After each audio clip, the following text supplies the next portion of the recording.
maka bagimu dosa al-arisiyin. Al-arisiyin adalah dosanya para petani yang ada di negeri itu. Artinya engkau akan menanggung dosanya orang-orang yang lemah, karena dia yang menyebabkan kelanggengan perbuatan syirik, karena tidak masuk Islam dan tidak mengajak rakyatnya untuk masuk Islam. Kemudian Nabi membacakan ayat dalam surah Ali Imran surah 3 ayat 64. Wahai ahlul kitab, qul ya ahlul kitab ta'alu ila kalimatin sawa. Wahai ahlul kitab, kemarilah kepada satu kalimat yang sama. Bainana wa bainakum, antara kami dengan kalian. Alla na'budu illallah, tidak boleh kita beribadah melainkan hanya kepada Allah.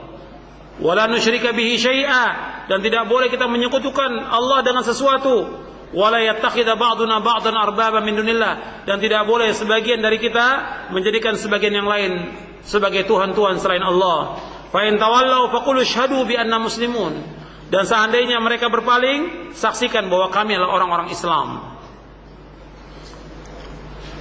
Jadi Nabi sallallahu alaihi wasallam ketika risalah ini sampai kepada Kaisar Romawi, maka Kaisar memanggil Abu Sufyan bin Harb.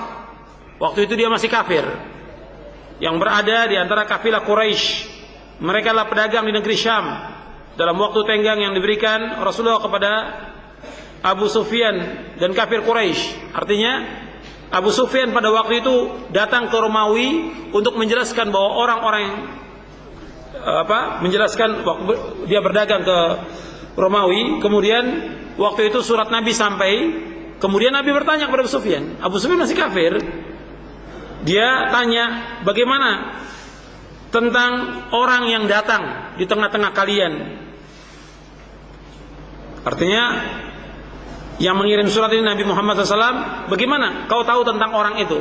Dijawab oleh Abu Sufyan. Ini masih kafir Abu Sufyan. Abu Sufyan mengatakan yang diperintahkan oleh Muhammad yaitu beribadah kepada Allah semata dan tidak menyekutukan Allah dengan sesuatu. Tinggalkanlah ucapan yang berasal dari nenek moyang.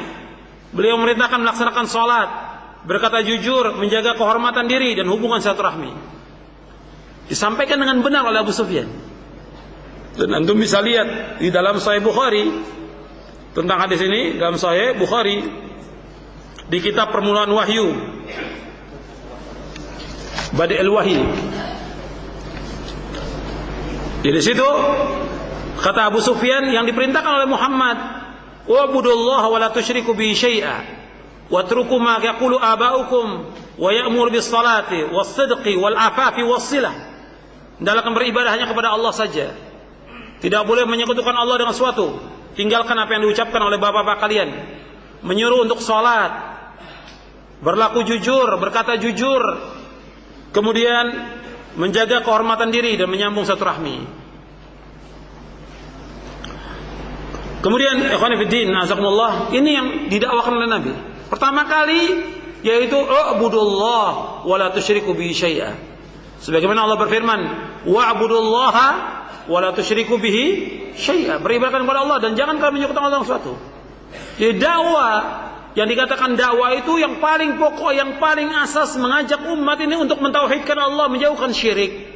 Itu yang paling asas. Ajak umat ini untuk mentauhidkan Allah dan menjauhkan segala macam perbuatan syirik.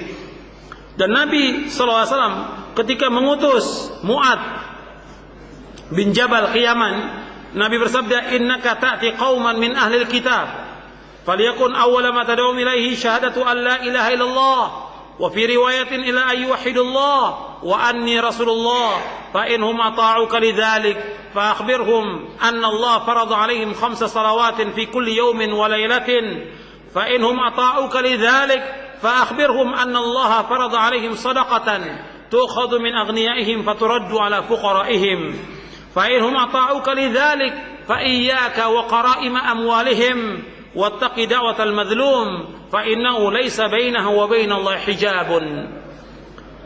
Kata Nabi kepada Mu'ad bin Jabal ketika Nabi mengutus ke negeri Yaman, sungguh engkau akan mendatangi satu kaum dari ahlul kitab, maka jadikanlah seruan yang pertama, dakwah yang pertama yang kau sampaikan kepada mereka agar mereka bersaksi tidak ilah yang berhak diibadahi melainkan hanya Allah.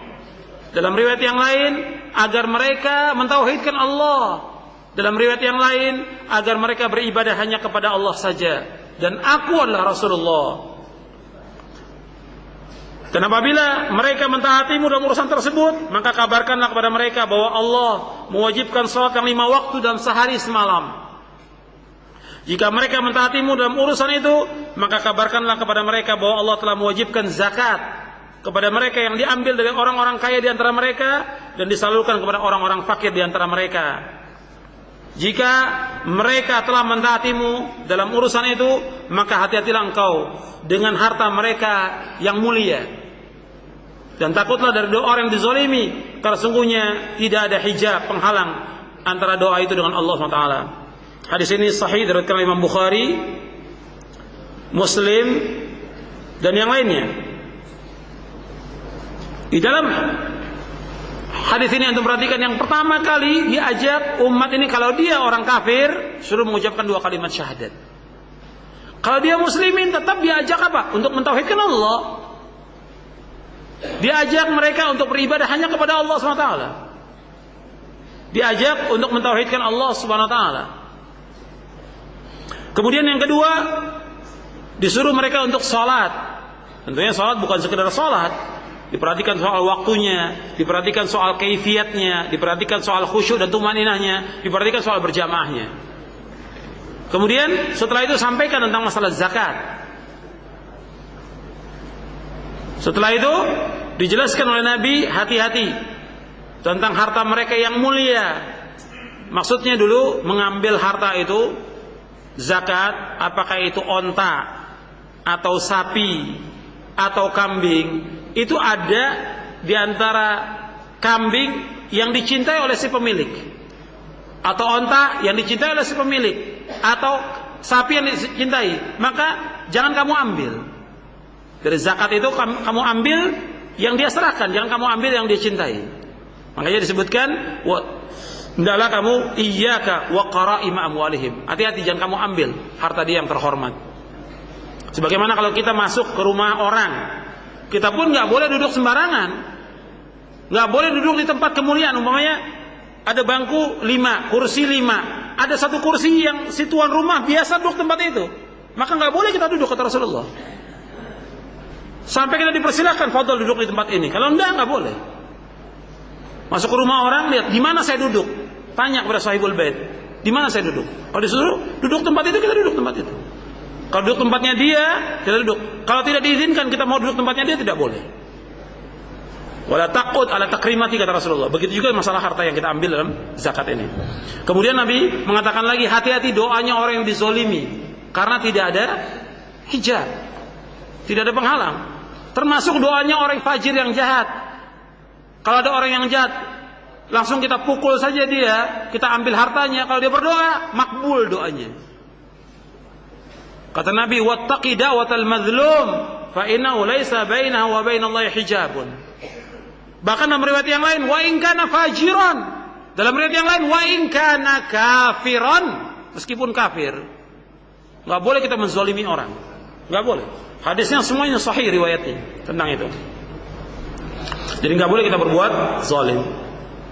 Kemudian ikhwan fillah, a'azakumullah, kita melihat bahwasanya seluruh nabi dan rasul itu dakwanya dakwah tauhid. Yang paling penting kita dakwakan kepada umat ini tauhid. Bagaimana mereka mengikhlaskan ibadah semata-mata karena Allah, tidak karena yang lain. Semua nabi, antum bisa lihat ayatnya. Yang pertama dalam surah An-Nahl, surah 16 ayat 36. Surah 16 ayat 36 Allah berfirman, "Wa laqad ba'atsna fi kulli ummatin rasulan an i'budullaha wajtanibut taghut, faminhum man hadallahu wa minhum man haqqat 'alaihi adh-dhalalah, fasiru fil ardi fanzuru kaifa kana 'aqibatul mukadzibin." Dan sungguh kami telah utus setiap umat seorang rasul. Setiap rasul dakwahnya an i'budullah, hendaklah akan beribadah hanya kepada Allah saja. Wajtanibut taghut, tinggalkan taghut, semua yang disembah selain Allah. Di antara mereka yang dapat hidayah dari Allah, di antara mereka yang tetap dalam kesesatan. Maka berjalan kalian di muka bumi dan lihat akibat orang-orang yang mendustakan ayat Allah. Yang kedua, antum lihat dalam surah Al-Anbiya, surah 21 ayat 25. "Wa ma arsalna min qablika min rasulin